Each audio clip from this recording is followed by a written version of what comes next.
అందరికీ నమస్కారం. నేను మీ దేవి. నిన్నే ఇష్టపడ్డాను. 35వ భాగం. రచయిత రమ్య ప్రణవ్ గారు. ఫ్రెండ్స్ కథ చదవడం స్టార్ట్ చేసిన వెంటనే వీడియోకి ఒక లైక్ చేయండి. చెప్పండి మావయ్య, అత్తయ్య ఎప్పుడు ఒప్పుకున్నారు? ఎలా ఒప్పుకున్నారని అడగటంతో చాలా చాలా ట్రై చేస్తే మీ అత్తయ్య అప్పుడు నాకు పడిపోయింది. నేను తనను లవ్ చేసేది తన అందం చూసి కాదు, తన వ్యక్తిత్వం చూసి అని ఎప్పుడైతే నేను తనకి నమ్మకం కలిగేలా చేశానో అప్పుడు ఒప్పుకుంది. అండ్ ఇప్పటికి మీ అత్తయ్యకు నా పైన చాలా డౌట్. అందుకే నన్ను బ్రైట్ కలర్ షర్ట్స్ వేసుకోనివ్వదు తెలుసా? వేసుకుంటే ఎక్కడ ఎవరైనా అమ్మాయి వచ్చి నాకు ప్రపోజ్ చేస్తుందేమో అనే డౌట్ మీ అత్తయ్యకు అని చెప్పి, ఇదిగో ఎప్పుడు చూడు ఇలా డిమ్ కలర్స్ వేసుకోమంటుంది అని అన్నారు. పార్థ్, ఆన్య ఇద్దరు గట్టిగా నవ్వగా, నాన్న మీ కోడలు ఏముందో తెలుసా?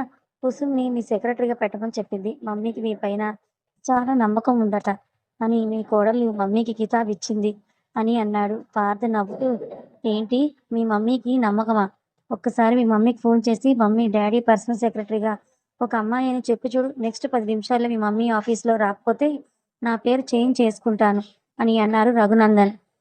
ఆయన మాటలకు ముగ్గురు చాలా సేపు నవ్వుకున్నాక, సరే డాడీ, నేను తనను వేరే బ్రాంచ్‌కి షిఫ్ట్ చేస్తాను అని అనటంతో, ఇట్స్ ఓకే నాన్న, నో ప్రాబ్లమ్ అని అనగానే, మావయ్య, మీకు కూడా ఇప్పుడు సెక్రటరీ అవసరం ఉంది కదా! మరి ఆ అమ్మాయిని మీకు సెక్రటరీగా చేయమంటారా? అని అడిగింది ఆన్య ఆయన్ను ఆట పట్టిస్తూ. తల్లి, ఇదిగో నేను మీ రిసెప్షన్ గురించి ప్లాన్ చేస్తున్నాను.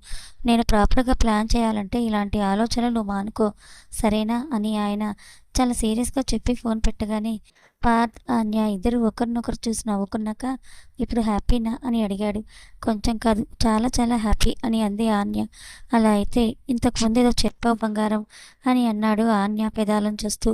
దాంతో ఆన్య సిగ్గుపడగా ఆన్యను తన మీదకు లాక్కుని తనే సుతారంగా ఆన్యకు ముద్దు పెట్టడంతో ఈసారి వద్దు అనకుండా తను కూడా పార్థకు సహకరించి అతని జుట్టులోకి తన వేలు పోనిస్తూ తన అనుమతిని తెలియజేసింది. కాసేపటికి తనకు ఊపిరాడకపోవడంతో పార్థ దూరం జరపగా ఏదో గుర్తుకొచ్చిన దానిలా, అమ్మో, ఇక్కడ సీసీటీవీ ఫుటేజ్ ఉంది కదా, ఎవరైనా చూస్తే చిచ్చి ఎలా ఉంటుంది అని భయంగా అడిగింది.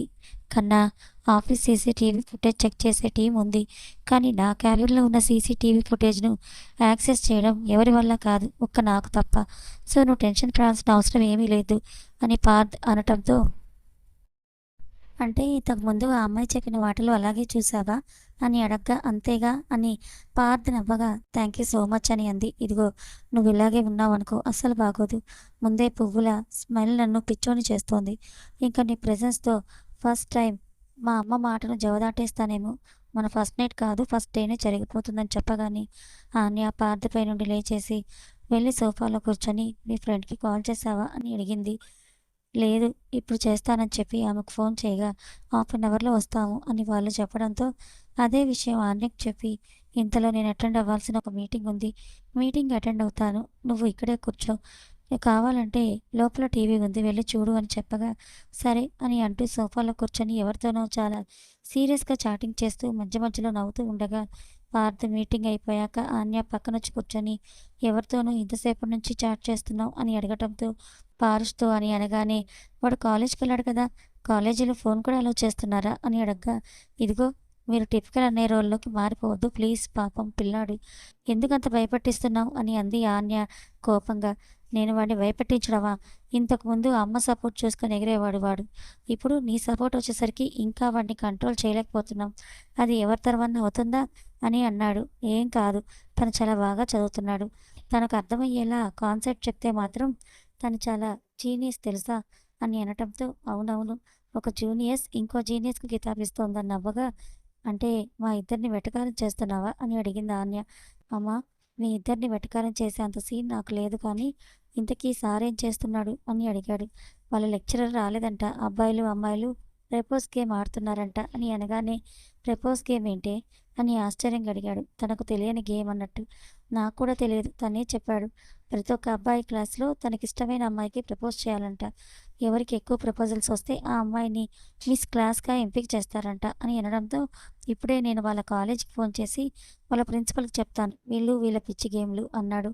అంతే పార్థ్ను గట్టిగా పట్టుకొని, ప్లీజ్ ప్లీజ్ ప్లీజ్, నువ్వు ఇలా చేస్తే ఇంకెప్పుడు నీకు అసలేం చెప్పను, ప్లీజ్ ప్లీజ్, వాడు నీతో చెప్పొద్దన్నాడు, కానీ నేనే చెప్తున్నాను ప్లీజ్ అని చెప్పగా, సర్లే ఏడవకండి, ఏం చెప్పనులే అని అంటూ చెప్పి హౌస్ కీపింగ్ వాళ్ళని పిలిపించి, అక్కడ ఉన్న మొత్తం ఫ్లవర్స్ డెకరేషన్స్ అంతా తీపిచ్చేశాడు. అంతలోనే వాళ్ళ ఇంటర్కామ్కి ఫోన్ రాగా ఫోన్ లిఫ్ట్ చేసి మాట్లాడి, "ఆ, ఓకే, వాళ్ళని లోపలికి పంపించండి" అని చెప్పి, "అరే, నా ఫ్రెండ్ మెరీనా వచ్చిందంట" అని చెప్పడంతో అలాగే అని ఆన్య అలా మెరీనా తన అసిస్టెంట్తో పాటు లోపలికి రాగా వాళ్ళిద్దరినీ ఒకరిని ఒకరు పరిచయం చేయడంతో, "యు ఆర్ సో లక్కీ, మా ఫ్రెండ్ చాలా మంచోడు, అలాంటి వాడు నేను పెళ్లి చేసుకోవడం నీవు చాలా లక్కీ" అని మెరీనా చెప్పగా, "తను నాకు దొరకడం నా లక్కీ" అన్నాడు పార్థ్. అలా ముగ్గురు కాసేపు మాట్లాడుకున్న తర్వాత అందరికీ జ్యూస్ తెప్పించి అందరూ తాగాక, "ఇంకో 20 డేస్లో మా రిసెప్షన్ ఉండబోతోంది. తనకు వెస్ట్రన్ వేర్ పైన పెద్దగా నాలెడ్జ్ లేదు. తను చాలా ట్రెడిషనల్, కానీ చాలామంది వస్తారు కదా, అందుకే నేను నిన్ను పిలిపించాను. నీకు తనకేది సూట్ అవుతుందో అది నువ్వు కాస్త చూసి చెప్తే మనం అది చూద్దాం. మమ్మీ కూడా అలాగే అంది" అనటంతో, "వావ్! పెద్ద పెద్ద కంపెనీస్ని కాదనుకొని నన్ను నమ్మినందుకు చాలా థ్యాంక్స్" అని చెప్పి ఆన్యని చూసి, "ఒకసారి లే" అని చెప్పి లేపి ఏవో బాడీ కొలతలు తీసుకొని, "టు బీ హానెస్ట్, తనకు సూపర్ టెక్స్చర్ ఉంది. ఇలాంటి వాళ్ళు లెహెంగా వేస్తే సూపర్‌గా కనిపిస్తారని" చెప్పడంతో, "సరే మరి లెహెంగా నువ్వు డిజైన్ చేస్తావా రిసెప్షన్‌కి" అని అడగ్గా, "ఓ, చేస్తాను, కానీ ఒక కండిషన్" అని అంది. "ఏంటో ఆ కండిషన్" అని పార్థ్ అడగడంతో, "ప్రమోషన్‌లో మాత్రం ఈ లెహెంగా చేసింది నేనే అని ప్రమోట్ చేసుకుంటాను. ఇఫ్ యూ డోంట్ మైండ్" అని చెప్పగా, "ఓ, నీ బిజినెస్‌కి యూజ్ అవుతే నాకు అంతకంటే ఏం కావాలి" అని అన్నాడు పార్థ్. అలా ఆన్య మెజర్మెంట్స్ తీసుకొని ఏ కలర్‌లో ఏ ఫ్యాబ్రిక్‌లో ఎలా సూట్ అవుతుందో 2, 3 డిజైన్స్ చెప్పి, "నేను నైట్ వరకు 3Dలో ఆన్య పైన ఈ ఫ్యాబ్రిక్‌తో లెహెంగాస్ ఎలా ఉంటాయో డిజైన్ చేసి పంపిస్తాను. 2, 3 డిజైన్స్ పంపిస్తాను. సో మీకు ఏ డిజైన్ బాగా నచ్చితే ఆ డిజైన్ మనం ఫైనల్ చేద్దాం. నాకు అట్‌లీస్ట్ 1 వీక్ టైం పడుతుంది. ఈ ఫ్యాబ్రిక్ నేను ఇంపోర్ట్ చేసుకోవాలని" చెప్పడంతో, "యాహ్! ష్యూర్" అని చెప్పాడు. ఆ తర్వాత ఆన్యకు సూట్ అయ్యే విధంగా ఒక 30 డ్రెసెస్ కూడా పంపించమని చెప్పగా, "ఈ డ్రెసెస్ మాత్రం 2 డేస్‌లో పంపించేస్తాను. చాలా మంచి కలెక్షన్ ఉంది మా దగ్గర. అండ్ తనకు కొన్ని పార్టీ వేర్, కొన్ని డైలీ వేర్ పంపిస్తానని" చెప్పడంతో, "నైట్ డ్రెసెస్ కూడా కావాలనగానే, తప్పకుండా అన్నీ పంపిస్తాను. మీకు ఏవేవి నచ్చాయో అవి దగ్గర ఉంచుకొని మిగతావన్నీ కూడా రిటర్న్ ఇచ్చేయొచ్చని" అనటంతో, "దట్స్ గుడ్" అని అనగానే, "నాకెందుకు ఇప్పుడు" అన్నట్లుగా అన్నీ సైగ చేసింది. "సైలెంట్‌గా ఉండు" అన్నట్లు సైగ చేశాడు పార్థ్.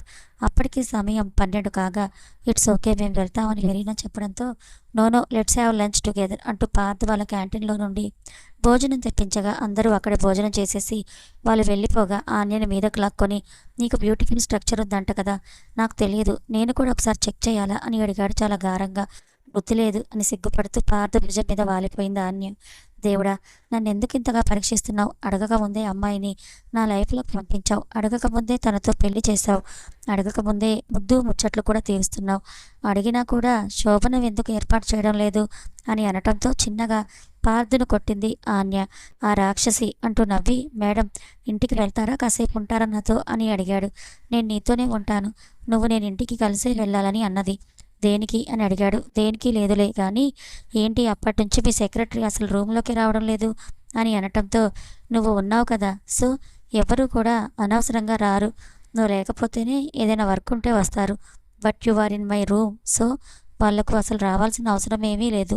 వాళ్ళు వస్తే వాళ్ళకి ఎలా పడతాయో తెలుసు" అని చెప్పగా, "పర్వాలేదు, ఆ మాత్రం భయంలోనైనా పెట్టుకున్నావు" అని అన్నది. దాంతో ఆన్యను మళ్ళీ గట్టిగా దగ్గరికి తీసుకుంటూ, "అసలు నా గురించి ఏమనుకుంటున్నావే నువ్వు" అని అడుగుతాడు పార్థ్. "ఏమనుకుంటాను బంగారు, ఏమనుకోను. You are the best husband in the world. You are handsome and you are gentlemen అనుకుంటాను" అని ఆన్య చెప్పగా, "నాకు చాలా మస్కాలు కొడుతున్నావే" అని అన్నాడు. "సరే గానీ, నువ్వు అన్ని డ్రెసెస్ ఎందుకు ఆర్డర్ చేయించావు? నిజంగానే నీకు కూడా నేను వేసుకున్న డ్రెస్ నచ్చట్లేదా" అని అడగ్గా, "ఎహే, అలా అని కాదు. నీకు కొన్ని డ్రెస్సెస్ మాత్రమే ఉన్నాయి కదా, అందుకే జస్ట్ ఇంకొన్ని ఆర్డర్ పెట్టాను అంతే. వీటితో పాటు అవి కూడా యూజ్ చెయ్యి" అని అన్నాడు పార్థ్.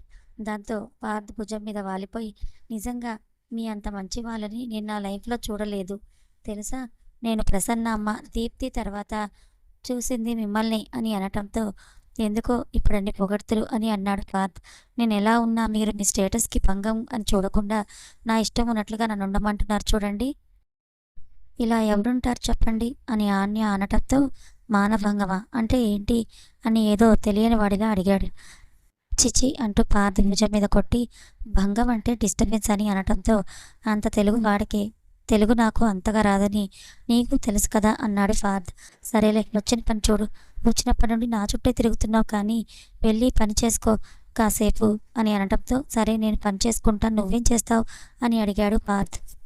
ఏం చేస్తాను? నీ ఫోన్ని చూస్తాను. నీ ఫోన్ ఇవ్వు నాకు ఇప్పుడు అని అంది. నా ఫోన్ ఎందుకే నీకని అడగ్గా, ఏదో నా అనుమానాలు నాకుంటాయని అనగానే, రాక్షసివే నువ్వు అంటూ నవ్వి ఫోన్ ఆనే చేతిలో పెట్టగా పాస్వర్డ్ అడగటంతో అక్కడే పాస్వర్డ్ కూడా చూపించి, ఇకపై నువ్వు నన్ను పర్మిషన్ అడగాల్సిన అవసరమే లేదు ఫోన్ చూడ్డానికి అని చెప్పి తను వెళ్ళి వర్క్ చేసుకోక మొత్తం ఫోన్ అంతా సెర్చ్ చేసి పాతకిచ్చింది. చూసావా ఏమైనా దొరికిందా అని నవ్వుతూ అడిగాడు. ప్రస్తుతానికైతే ఏం దొరకలేదు, కానీ నీ దగ్గర కనీసం ఫేస్బుక్, ఇన్స్టాగ్రామ్ కూడా లేదేంటి అని అడిగింది. అవి లేవు కాబట్టి నేనెవరికీ దొరకలేదు మేడం. అవి ఉండుంటే అందరూ నన్నెప్పుడో దొరికించుకునేవారు అని అన్నాడు. అలా వాళ్ళు దాదాపు 6 గంటల వరకు ఆఫీసులో సమయం స్పెండ్ చేశాక 6 గంటలకు ఇద్దరూ కలిసి ఇంటికి తిరిగి వచ్చేశారు. వాళ్ళు రావడంతోనే వదిన నువ్వు లేకుంటే నాకు చాలా బోర్‌గా ఉందని పారుష్ అనడంతో, సారీ నాన్న, నేను అన్నయ్యతో ఆఫీస్‌కి వెళ్ళాల్సొచ్చిందంటూ పారుష్‌తో మాటల్లో మునిగిపోయింది.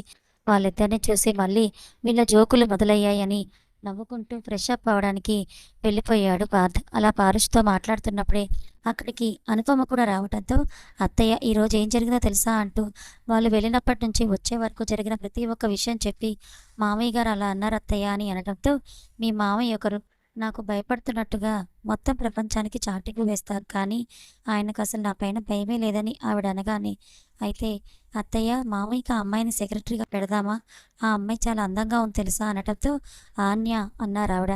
అంతే, ఆన్య గట్టిగా నవ్వగా అప్పుడే అక్కడికి వచ్చిన పార్థ్ కూడా విషయం తెలియడంతో పార్థ్ కూడా తల్లిని ఏడిపించడం మొదలుపెట్టాడు.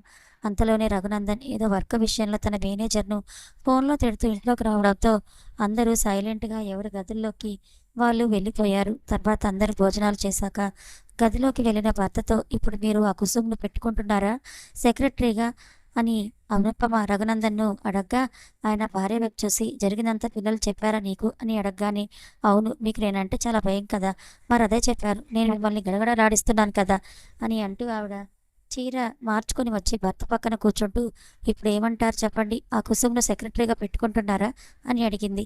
నువ్వింత మర్యాదగా అడిగిన తర్వాత ఎక్కడ పెట్టుకుంటాను, అస్సలు పెట్టుకోనని అనుపమకు భయపడుతున్నట్టుగా చెప్పగా, పర్వాలేదు, ఈ మాత్రం భయం ఉంటే చాలు అని అనటంతో, అయినా ఈ వయసులో కూడా నన్ను అనుమానిస్తే నీ కళ్ళు పోతాయి అన్నారు రఘునందన్. అలా ఉన్నారా తమరు, ఏం చేద్దాం, తమరే కాదు తమరి పిల్లలు కూడా అలాగే దిగిపోయారిద్దరు. అందుకే నా భయమే నా కోడలికొచ్చింది అని చూడండి అని అన్నారావిడ. కోడలు భయపడిందంటే అందులో ఒక అర్థం ఉంది. నువ్వు భయపడటం ఏంట్రా అంటూ ఆవిడని తన మీదకు లాక్కొని ప్రేమగా అడిగారు. నా భయం నాకుంటుంది కదా, మీరు నాకు మాత్రమే సొంతం కావాలి, కనీసం మీ ఆలోచనలో కూడా వేరే ఎవరొచ్చినా నేను భరించలేను అని అన్నారు భర్త దగ్గరకు జరుగుతూ. అంటే అలా వస్తారనుకుంటున్నావా అని అడిగారాయన భార్య నుదుటి మీద ముద్దు పెడుతూ. రారు, నీ తరపు నుండి రారు, కానీ ఈ కాలంలో ఆడవాళ్ళను కూడా నమ్మలేం కదా అని చెప్పగా, మరలా రావద్దని అనుకుంటే భార్యగా నీ బాధ్యతలను సక్రమంగా నిర్వర్తించాలన్నారు. నేనేం నిర్వర్తించలేదు చెప్పండి అని ఆవిడ చిరుకోపంగా తలపైకి తిరగడంతో, అన్నీ రోజంతా నిర్వర్తిస్తున్నావు, కానీ రాత్రికి మాత్రం చేయటం లేదు అస్సలు అని అన్నారు చాలా సీరియస్‌గా. అమాయకంగా ముఖం పెట్టి. అప్పుడు ఆవిడకి అర్థం కాగా, అసలు బుద్ధి లేదు మిమ్మల్ని, చిచ్చి ఈ వయసులో కూడా ఇలా మాట్లాడుతున్నారు చూడండి అని అడిగింది. హలో, నా వయసు ఎంత, జస్ట్ 49. నిన్ను తొందరగా ప్రేమించి త్వరగా పెళ్లి చేసుకున్నాను కాబట్టి ఇదిగో తొందరగా 24 సంవత్సరాలకే తండ్రినయ్యాను. జస్ట్ బికాస్ నేను ఫాదర్ని అని, త్వరలో ఎలాగో తాతను కాబోతున్నానని. నా వయసు అయితే పెరగదు కదా మేడం, సరే కనీసం నేనైనా 49, నువ్వైతే 44 కదా అని చెప్పగా, అయినా సరే అని ఆవిడ నవ్వడంతో ఈ నవ్వులోనే నాకేదో విషయం అర్థమైపోయిందంటూ ఆవిడకు సుతారంగా మళ్ళీ ముద్దు పెట్టారు.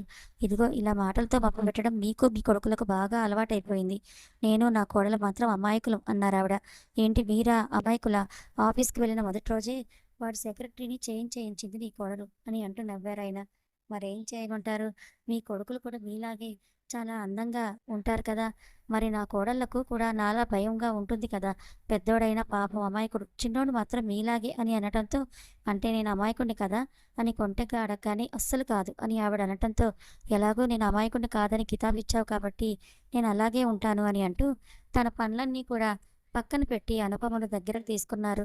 అలా ఆ రోజు రాత్రికి మెరీనా తను డిజైన్ చేసిన డ్రెస్సెస్‌ను పార్థ్‌కు పంపించడంతో వాటిని ఆన్యకు చూపించగా, నాకన్నీ బాగానే కనిపిస్తున్నాయి, సో నాకు తెలియదు, మీరు అత్తయ్య సెలెక్ట్ చేయండి అని అంది. ఆన్య, నీకంటూ సెలక్షన్ లేదారా అని అడిగాడు పార్థ్. ఏమో నాకేం తెలియదు కాబట్టి మీరు సెలెక్ట్ చేయండి, అందులో తప్పేముంది, నాకిష్టమే అని చెప్పింది ఆన్య. సరేరా, నాకైతే అన్నీ నచ్చాయి. నీకేది వేసినా బావుంటుంది. ఒకవేళ వేయకపోతే అంటూ ఏదో ఆలోచనలో పడిపోగా, ఇంకొకసారి అలా మాట్లాడితే నేను అస్సలు ఊరుకోను అని అనటంతో, "హ్మ్. ఏం చేస్తాం? అందమైన మొహాన్ని మాత్రం ఇచ్చాడు దేవుడు" అని అన్నాడు పార్థ్. అవునవును అని నవ్వి పార్థ్ ఎద మీద తల పెట్టుకొని హాయిగా నిద్రలోకి జారుకుంది ఆన్య. మర్నాడు ఉదయం ఆ డిజైన్స్ పార్థ్ తల్లికి చూపించగా ఆవిడ ఒక 3 లెహెంగాస్ సెలెక్ట్ చేయడంతో అవే ఫైనల్ చేసేశారు. ఈ మధ్యలోనే రఘునందన్ బయట వాళ్ళందరికీ కార్డ్స్ పంపించేసి మిగిలిన ఏర్పాట్లన్నీ చేశారు. దాదాపు వాళ్ళ ఎంప్లాయీస్ అన్ని పనులు చూసుకోవడంతో వాళ్ళకంటే పెద్దగా టెన్షన్ ఏది లేకుండానే అన్నీ సజావుగా సాగిపోతున్నాయి. ఇంతలోపే దీప్తి, సాయిని కూడా పిలిపించాడు పార్థ్. అలాగే ప్రసన్న గారికి, హరికృష్ణ, శ్రీలత గారికి వాళ్ళ రిసెప్షన్‌కు 2 రోజుల ముందు ఫ్లైట్ టికెట్స్ బుక్ చేశాడు. పారుష్ అయితే 24 గంటలు వదిన చుట్టూనే తిరుగుతూ తనకు తన వదిన ఎంత ఇష్టమో చెప్పకనే చెప్తూ ఉంటే వాళ్ళిద్దరిని చూసిన అందరూ చాలా సంబరపడిపోయారు. రఘునందన్ వాళ్ళ చెల్లి కళ్యాణి, భర్త, కూతురు నిహారిక వారం ముందే వచ్చారు. ఇక రమనందన్ అయితే ఏదో మూకుమ్మడిగా చేయాలి కాబట్టి పనులు చేస్తూ ఉన్నాడు. ఇంకా దర్శ అయితే ఎప్పుడెప్పుడు ఛాన్స్ వస్తుందా? ఎప్పుడెప్పుడు పార్థ నుండి ఆన్యని వేరు చేద్దామా అని చూస్తూనే ఉన్నాడు. కానీ ఆన్య అసలు ఒంటరిగా దొరకడమే మానేసింది. 24 గంటలు తనకి తోడుగా ఎవరో ఒకరు ఉంటూనే ఉన్నారు. ముందు పారుష్, ఇప్పుడు దీప్తి. చూస్తూ ఉండగానే ఫంక్షన్ దగ్గరికి రావడంతో రఘునందన్ అలాగే అనుపమ ఇద్దరూ కలిసి ప్రెసిడెంట్‌కి, ప్రైమ్ మినిస్టర్‌కి అలాగే ఢిల్లీలో ఉన్న పెద్ద పెద్ద మంత్రులకు ఇన్విటేషన్ ఇవ్వడానికి వెళ్లారు. వాళ్ళు వెళ్ళినప్పుడు ఖచ్చితంగా ఏదో ఒక ఛాన్స్ వస్తుందని అక్కడే కాచుకొని కూర్చొని ఉన్న దర్శ్ ఆశలు అడియాసలు అయ్యాయి. ఈసారి వాళ్ళ ఇంట్లో జెడ్ టైప్ సెక్యూరిటీ పెట్టి మరీ వెళ్లారు రఘునందన్. దర్శ్ వాళ్ళే కాకుండా పార్థ్ కూడా ఆఫీస్‌కి వెళ్లకుండా ఇంట్లోనే ఉండి వర్క్ చేసుకోవడంతో, అంటే కొంపదీసి నా పైన వీళ్ళకి అనుమానం వచ్చిందా ఏంటి అనుకొని పార్థ్‌ని అదే విషయం అడుగుతూ, "ఎందుకింత సెక్యూరిటీ అన్నయ్య? నువ్వు ఆఫీస్‌కి కూడా వెళ్ళడం లేదు" అని క్యాజువల్‌గా అడగగా, నాన్నకి ఏవో థ్రెట్ కాల్స్ వచ్చాయంట. మన ఫ్యామిలీని ఏదో ఒకటి చేస్తామని. అలాగే 100,00,00,000 డిమాండ్ కూడా చేశారంట. సో, ఇంతకు అయినా మంచిదని నాన్న సెక్యూరిటీని పెట్టారు. మనం బయటకు వెళ్ళినా సరే, ఎవరైనా లోపలికొచ్చినా సరే ఫుల్‌గా స్ట్రిక్ట్ చేసి మరీ పంపిస్తున్నారు సెక్యూరిటీ అని చెప్పడంతో, నిజమా? లేక అని ఆలోచిస్తూ, అలా ఎవరు చేశారో నా చేతికి చిక్కాలి. కానీ నేను వాళ్ళని ముక్కలు ముక్కలుగా నరుకుతాను అంటూ మనసులో అనుకొని, అవునా? కానీ ఇది మన ప్రైవసీకి కొంచెం ఇబ్బంది కదా అన్నయ్య. అండ్ పెదనాన్న పోలీసులకు కంప్లెయింట్ చేస్తే వాళ్ళు చూసుకుంటారు కదా అని అన్నాడు దర్శ్. అది కూడా జరిగింది. పోలీస్ వాళ్ళు వాళ్ళ పనుల్లో ఉన్నారు. నువ్వన్నట్లు ఇది మన ప్రైవసీకి చాలా ఇబ్బంది. కానీ ఏం చేయలేం కదా! నాన్న స్ట్రిక్ట్‌గా చెప్పే వెళ్లారు కాబట్టి, నాన్న వాళ్ళు వచ్చే వరకు మనం ఇంట్లో నుంచి కదలొద్దు. ఎవరు బయటికి వెళ్ళేదే లేదు. బయట వాళ్ళెవరు లోపలికి వచ్చేది లేదు అని గట్టిగా చెప్పడంతో, తను ఎగ్జిక్యూట్ చేయాలన్న ప్లాన్‌కి అప్పటికి బ్రేక్ వేసేశాడు క్రష్. అలా దీప్తి వాళ్ళు రావడంతో ఇంకా ఆన్య అయితే దీప్తితో విషయాలని చెప్పి, తన లెహెంగాలు, పాతిప్పించిన డ్రెసెస్ అన్నీ చూపించగా, అవన్నీ చూసి దీప్తి చాలా హ్యాపీగా ఫీల్ అయింది. నేను కూడా ఒకటి చెప్పాలి అంటూ దీప్తి ఆగిపోగా, ఏంటి అని అడగటంతో, మా పెళ్లి డేట్ ఫిక్స్ అయింది. నవంబర్ 24 అని చెప్పగా, అమ్మ రాక్షసి! నాకు చెప్పలేదు నువ్వు అంది ఆన్య కోపంగా. ఆహా! నీకు డైరెక్ట్‌గా చెప్పాలని చెప్పలేదే అని ఆన్య అనగానే, నేను అసలు నీ మాట నమ్మనంటూ సాయిని కూడా నాకెందుకు చెప్పలేదని అడగ్గా, నేను ఆల్రెడీ పార్థ్‌కి చెప్పేశాను. కానీ దీప్తి తనే నీకు చెప్పాలని పట్టుపట్టడంతో, ఇంకా పార్థ్ కూడా నీకు చెప్పనట్టున్నాడు అని సాయి అడగగానే, పార్థ్ వైపు కోపంగా చూడటంతో, మా చెల్లి స్ట్రిక్ట్ ఇన్‌స్ట్రక్షన్స్ ఇచ్చింది నాకు. తనే నీకు చెప్పాలని.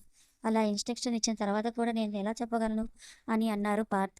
అలా ఆ 2 రోజులు ఆన్య దీప్తితో ఆనందంగా గడిపింది. అంతలోనే అనుపమ వాళ్ళు కూడా రావడంతో మళ్ళీ పనులన్నీ ఊపందుకున్నాయి. దాదాపు 3 రోజుల ముందు నుండి గెస్ట్‌లందరినీ వాళ్ళు రిసెప్షన్ అరేంజ్ చేస్తున్న మహల్‌లోనే విడిది ఏర్పాటు చేశారు. మంచి మెహందీ ఆర్టిస్ట్ వచ్చి అందరికీ మెహందీ పెట్టగా, ఇంట్లో వాళ్ళ నడుమ మెహందీ కార్యక్రమం గ్రాండ్‌గా జరిగింది. ప్రపంచంలోని ఆనందం మొత్తం ఆ రోజు ఆన్య కళ్ళలోనే కనపడగా, అది చూసిన పార్థ్ ఆన్య దగ్గరికి వెళ్ళి, love you my angel, will you dance with me అని అడిగాడు. ఓ కమాన్ వదినా, పారుష్ కమాన్ ఆన్య అని దీప్తి, సాయి అందరూ అరవటంతో తను పార్థతో డాన్స్ చేయడానికి సిద్ధపడగా, హృదయం ఎక్కడున్నది అనే పాట పెట్టగా, వాళ్ళిద్దరూ ఒకరి కళ్ళలో మరొకరు కళ్ళు పెట్టి చూసుకుంటూ ఆనందంగా డాన్స్ చేశారు. తర్వాత పారుష్ తన తండ్రిని ముందుకు నెట్టేయడంతో వాళ్ళిద్దరు కూడా ఉన్నట్టుండి గుండె వంద కొట్టుకుంది అనే పాటకు డాన్స్ చేశారు. తర్వాత పార్థ్ వెళ్ళి హరికృష్ణ, శ్రీలత, రామానందన్, లక్ష్మి వాళ్ళని కూడా తీసుకొని వచ్చి అందరితో డాన్స్ చేయించాక, పారుష్ వెళ్ళి దీప్తి, సాయి వాళ్ళని లాక్కొచ్చి మరీ డాన్స్ చేయించారు. అలా కపుల్స్ అందరూ కలిసి చివరకు డాన్స్ చేయడంతో మొదలుపెట్టారు. ఇదంతా చూసిన దర్శ అయితే లోపలే రగిలిపోయాడు. ఏదైనా సరే డబ్బుతో వస్తుంది. అలాంటి డబ్బు నాకు లేకుండా చేస్తావు కదా తాతయ్య అని వాళ్ళ తాతను మనసులోనే వేవేల తిట్లు తిట్టుకున్నాడు. అలా చూస్తూ రిసెప్షన్ రోజు రానే వచ్చింది. దేశంలోనే ప్రఖ్యాత పేరుగాంచిన బ్యూటీషియన్స్‌తో ఆన్యను రెడీ చేయించి తన లెహెంగాకు సూట్ అయ్యే డైమండ్ నెక్లెస్ వేపించగా, అసలు ప్రపంచ సుందరి కాంపిటీషన్‌కి ఈజీగా వెళ్ళొచ్చన్నంత అందంగా తయారయింది ఆన్య. ఆన్యను అలా చూసిన దీప్తి, ప్రసన్న ఇద్దరు కన్నీళ్లు పెట్టుకున్నారు. ఒకప్పుడు బిక్కుబిక్కుగా ఉండే తన దగ్గరకొచ్చి, అమ్మ ఆకలవుతుందన్న చిన్న పాప ఇప్పుడు దేశంలోని అత్యంత ధనికుల ఇంటి కోడలుగా అయింది. ఒక స్నేహితురాలి ప్రేమను పొందిన అమ్మాయికి ఇప్పుడు ఎంతో ఉత్తమమైన కుటుంబం ఉంది. ప్రేమ అని నమ్మి తన కష్టాన్ని అంతా ధారపోసిన తనకు ఇప్పుడు తనను ప్రాణానికి ప్రాణం కంటే ఎక్కువగా ప్రేమించే భర్త దొరికాడు. ఇవన్నీ అనుకున్న ప్రసన్నకు అయితే జీవితం ఎంత చిత్రమైనది. ఎప్పుడు ఎవరిని ఎలా ఎక్కడికి చేరుస్తుందో తెలియదు అని అనుకుంది. దీప్తి మాత్రం ఆన్యను హత్తుకొని నిన్ను చూస్తుంటే చాలా జెలసీగా ఉంది.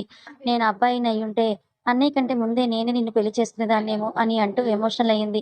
ఆన్య కూడా తనను తానే నమ్మలేకపోయింది. అలా ఆన్య రెడీ అవ్వడంతో అనుపమ కొడుకు దగ్గరికి వెళ్లి, "నీ ఆవిడ రెడీ, మరి తమరు?" అని అడిగింది. అప్పటికే స్టైలిస్టులు పార్థును రెడీ చేస్తున్నారు. ఆన్యకి ఏమాత్రం తీసిపోకుండా అంతే అందంగా, అంతే హుందాగా రెడీ అయ్యాడు పార్థ్. కొడుకును చూసుకున్న అనుపమ కొడుక్కు ముద్దు పెట్టి, "నాకన్నా ఎంత అందంగా ఉన్నావో జాగ్రత్త నాన్న. మీ ఆవిడ నిన్నిలా చూస్తే ఇంకా పడిపోతుంది. రిసెప్షన్‌లో నువ్వు ఏ అమ్మాయితో మాట్లాడినా కూడా జీవితాంతం సాధిస్తుంది అని అనటంతో పార్థ్ కూడా నవ్వాడు. ఆ తర్వాత వాళ్ళ గదికి వెళ్ళగా కొడుకుతో పోటీ పడుతున్నట్లుగా ఉన్న రఘునందన్‌ను చూసి, "ఇందుకే నాకు మీ మీద చాలా అనుమానం. నిజం చెప్పాలంటే వాడికంటే మీరే అందంగా ఉన్నారంటూ" భర్త టైని సెట్ చేసి ఆయన చెవి వెనకాల చిన్న చుక్క పెట్టి, "ఉమ్మ చాలా ముద్దుగా ఉన్నారని" అన్నారావిడ. "నేనే కాదమ్ములు, నువ్వు కూడా ఈ చీరలో అదిరిపోయేలా ఉన్నావు. చీరకు తగ్గట్టు నువ్వు వేసుకున్న నగలు నీకు చాలా హుందాతనాన్ని ఇస్తున్నాయి. అందరూ నిన్ను పార్థ్ అక్కని అనుకుంటారని" ఆవిడకు ముద్దు పెట్టబోతుంటే, అప్పుడే "అమ్మ నాకీ డ్రెస్ ఎలా ఉందంటే" లోపలికి వెళ్ళాడు పారుష్. కొడుకుని చూసి వాళ్ళిద్దరూ దూరం జరగటంతో వాళ్ళిద్దరిని చూసి, "బయట అన్నయ్య రిసెప్షన్ అయితే లోపల మీ ఇద్దరి రొమాన్సా?" అని అడిగాడు పారుష్. దానికి కొడుకు దగ్గరికి వెళ్లి కొడుకుని ఒక్కటి పీకి తంతాను గాడిద అని అన్నారనుపమ. కథ కొనసాగుతుంది. కథ నచ్చితే లైక్ చేయండి. Thank you so much.